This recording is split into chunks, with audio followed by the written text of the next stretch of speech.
حجۃ الوداع کے موقع پر مکہ سے واپسی پر 18 ذوالحجہ کو مدینہ کے راستے میں خم نامی ایک تالاب پر پڑاؤ ہوا۔ یہاں حضور اکرم صلی اللہ علیہ وسلم نے حاضرین کو خطاب کرتے ہوئے چند اہم نصیحتیں فرمائیں۔ ارشاد ہوا، میں تمہارے درمیان دو اہم چیزیں چھوڑے جا رہا ہوں، ایک کتاب اللہ جس میں ہدایت اور روشنی ہے، بس تم اللہ کی کتاب کو لے لو، اسے تھامے رہو۔ پھر فرمایا، اور میرے اہل بیت، میں ان کے بارے میں تمہیں اللہ یاد دلاتا ہوں۔ آخری جملہ نبی آخر الزمان صلی اللہ علیہ وسلم نے 3 مرتبہ دہرایا۔ اسی خطاب میں آپ نے حضرت علی رضی اللہ عنہ کے بارے میں ارشاد فرمایا، من کنت مولاہ فعلی مولاہ، جس کا میں دوست ہوں اس کا علی بھی دوست ہے۔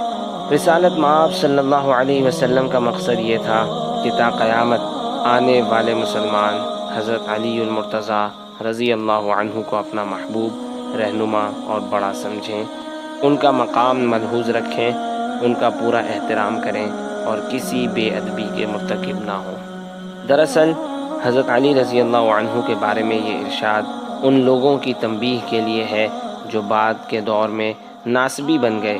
یہ فرقہ حضرت علی، فاطمہ اور حسن و حسین رضی اللہ عنہم پر بے محابہ طعنہ زنی کرتا آیا ہے۔